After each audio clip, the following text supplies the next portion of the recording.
Jean-Luc Romero se bat pour les droits LGBT. Cet homme politique, impliqué dans de nombreuses associations contre les discriminations, était de passage au Mans ce jeudi, l'occasion de livrer son point de vue et ses regrets au terme d'une campagne présidentielle trop peu portée sur ces questions à son goût. Calvin Charrier.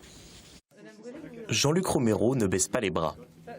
En dédicace de son ouvrage Survivant, dans les locaux de l'association LGBT du Mans Homogène, il explique espérer voir le VIH disparaître prochainement grâce au traitement. Il faut qu'on arrive à dépister ces personnes qui vivent avec ce virus et qui ne le savent pas.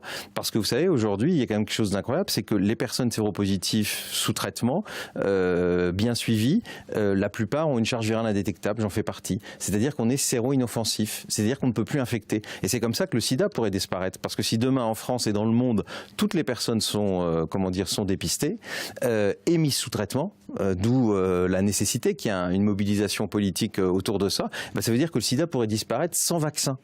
Jean-Luc Romero a été le premier homme politique à subir un outing. Aujourd'hui, il se bat pour les droits LGBT. Il s'inquiète des discriminations, notamment en zone rurale comme en Sarthe.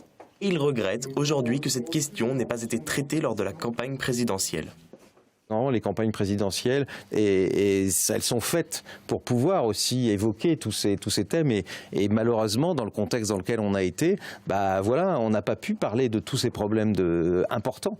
Ils ont été oubliés dans cette campagne présidentielle.